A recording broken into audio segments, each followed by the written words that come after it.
हिमकुंज गांव पुराने पहाड़ों के नीचे शांत था, लेकिन आज रात सन्नाटा डर से भरा हुआ था। चांद घूमते बादलों के पीछे छिप गया था और एक अजीब सी खामोशी ने जमीन को जकड़ रखा था। अचानक हरे और बैंगनी रंग की एक चमकती रहस्यमयी रोशनी से आसमान जगमगा उठा, जिससे पत्थर के घरों पर भूतिया परछाइयां पड़ रही थीं। गांव वाले आदिम डर से कांपते हुए अपने दरवाजे बंद करके अंधेरे में दुबक गए और पुरानी आत्माओं के बारे में फुसफुसा रहे थे। रोशनी और तेज हो गई, एक भयानक दिल की तरह धड़कने लगी और एक धीमी गहरी गूंज हवा में भर गई, उनकी हड्डियों में कंपकंपी पैदा कर रही थी। रात अब सिर्फ अंधेरी नहीं थी, यह एक बुरी शक्ति के साथ जिंदा थी। जहां गांव खौफ में था, वहीं एक दिल में उत्सुकता जल रही थी। अर्जुन, युवा और अनजान से न डरने वाला, अपनी मां की गुहार को नजरअंदाज करते हुए वह बाहर निकल गया, अजीब रोशनी और लगातार गूंज से खींचा हुआ। दुनिया बदल गई थी, बीमार रंगों में रंगी हुई थी, हर परछाई लंबी और डरावनी लग रही थी।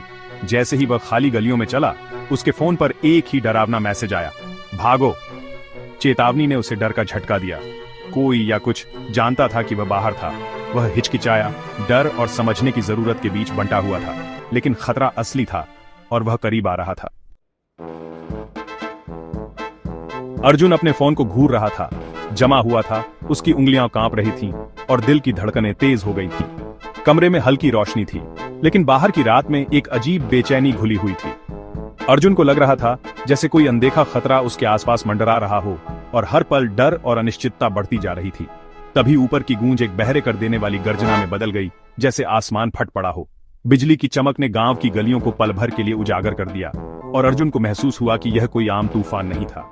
एक विशाल एलियन यान नीचे उतरा, आसमान को ढकते हुए उसकी सीढ़ी एक खूंखार के साथ नीचे उतर रही थी, जैसे ठंडी धुंध बाहर फैल रही थी। गांव के लोग खिड़कियों से झांक रहे थे, लेकिन डर के मारे कोई बाहर नहीं निकला। टिमटिमाती काली परछाइयां निकली, दीवारों और पेड़ों से गुजरते हुए उनकी फुसफुसाहट अर्जुन की सैनिटी, मानसिक स्थिति को खुरच रही थी। हर परछाई जैसे अपने साथ कोई रहस्य और डर लेकर चल रही थी और हवा में एक अजीब सी सरसराहट थी। वह एक पत्थर के कुएं के पीछे कूद गया, ये देखते हुए कि एक परछाई उसके घर पर रुक गई, हस्तक्षेप करने में असमर्थ। अर्जुन की सांसें तेज हो गईं और उसने महसूस किया कि वह पूरी तरह असहाय है। फिर असंभव रूप से उसकी अपनी परछाई अलग होने लगी, उसके पैरों से उठकर अपनी एक अलग जिंदगी लेने लगी। अर्जुन ने कभी नहीं सोचा था कि उसकी परछाई भी उससे जुदा हो सकती है। वह मुड़ी, बेजान और उसे देखकर दूर चली गई। एक काला जुड़वां अनलीश, मुक्त हो गया। अर्जुन की आंखों के सामने उसकी पहचान का एक हिस्सा उससे दूर जा रहा था। अर्जुन का डर अब केवल उसके गांव के लिए नहीं था, बल्कि खुद के लिए भी था। वह जानता था कि अब सब कुछ बदल चुका है, उसकी दुनिया, उसकी पहचान और शायद उसका भविष्य भी। अर्जुन भागा, नाइटमेयर, बुरे सपने से भागते हुए एक पहाड़ी रास्ते पर गिर गया। उसके दिल की धड़कनें तेज थीं, सांसें उखड़ रही थीं और हर कदम के साथ डर और गहरा होता जा रहा था। पहाड़ की चुप्पी में उसकी हलचल गूंज रही थी, मानो अंधेरे में कोई अनदेखी ताकत उसका पीछा कर रही हो, क्योंकि गांव उसके पीछे गायब हो गया। जब वह लौटा तो सब कुछ सामान्य था, कोई रोशनी नहीं, कोई गूंज नहीं, उसका परिवार सुरक्षित और अनजान था। घर की दीवारों के भीतर सब कुछ शांत था, जैसे बाहर कुछ हुआ ही ना हो। अर्जुन की घबराहट और उलझन और बढ़ गई, लेकिन अगली रात यह सब फिर से शुरू हो गया। वही रहस्यमयी रोशनी, वही डर, वही चेतावनी, भागो। हर रात जैसे ही अंधेरा गहराता, अर्जुन की बेचैनी बढ़ जाती। उसे पता था कुछ भयानक फिर से होने वाला है। अर्जुन एक टाइम लूप, समय के चक्र में फंस गया था। रात रात भर टेरर, खौफ को फिर से जीने के लिए मजबूर था।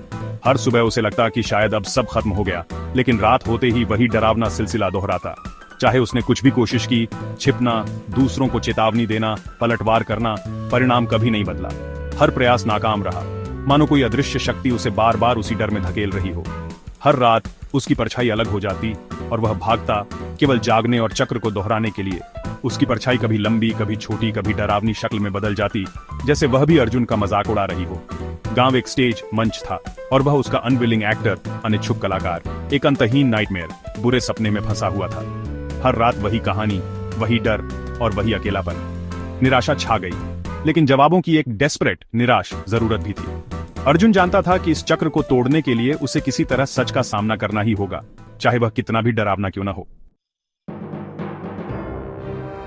अनगिनत लूप्स, चक्रों के बाद अर्जुन को आखिरकार सच्चाई का एहसास हुआ। एलियन हमला नहीं कर रहे थे, बल्कि वे इंसानों के डर का ही अध्ययन कर रहे थे। हर बार जब वह डरता, वे और गहराई से उसकी भावनाओं को समझते। यह एक युद्ध नहीं था, बल्कि एक एक्सपेरिमेंट, प्रयोग था जिसमें अर्जुन खुद सब्जेक्ट विषय बन गया था। टाइम लूप, समय का चक्र, उनका एक्सपेरिमेंट प्रयोग था और उसकी परछाई उसके टेरर, डर का एम्बॉडीमेंट, प्रतीक थी। हर रात वही डर, वही परछाई और वही असहायता का एहसास, जैसे कोई अदृश्य शक्ति उसे बार बार उसी मोड़ पर ले आती। मुक्त होने के लिए उसे अपने डर का सामना करना था, उससे भागना नहीं था। डर से भागना आसान था, लेकिन सच्ची आजादी तभी मिलेगी जब वह अपनी परछाई की आंखों में आंखें डालकर खड़ा होगा। अगली रात जैसे ही उसकी परछाई अलग हुई, अर्जुन अपनी जगह पर डटा रहा। उसने पहली बार अपने डर को स्वीकार किया और उसका सामना किया। न भागा, न छुपा। वह कूदा, रोशनी की एक ब्लाइंडिंग फ्लैश, तेज चमक में अपने ही अंधेरे से जूझ रहा था। यह संघर्ष सिर्फ बाहरी नहीं, बल्कि भीतर का भी था, अपने ही मन के डर से लड़ाई। एक अंतिम पुश, धक्के के साथ उसने परछाई को हरा दिया। वह उसके साथ फिर से जुड़ गई, बेजान और हानि रहित। अर्जुन ने महसूस किया कि डर को अपनाने से ही वह उसे जीत सकता है। तुरंत मशीन गायब हो गई, एपरेशंस, भूत फीके पड़ गए और रात में शांति लौट आई। जैसे ही डर का जादू टूटा, पूरा गांव एक गहरे बोझ से मुक्त हो गया। ऑर्डियल, कठिनाई खत्म हो गई थी, लेकिन अर्जुन और हिमकुंज उस रात को कभी नहीं भूलेंगे जब उसने अपनी ही परछाई से लड़ाई की थी। उस रात अर्जुन ने सीखा कि असली जीत अपने डर को पहचानने और उसे अपनाने में है।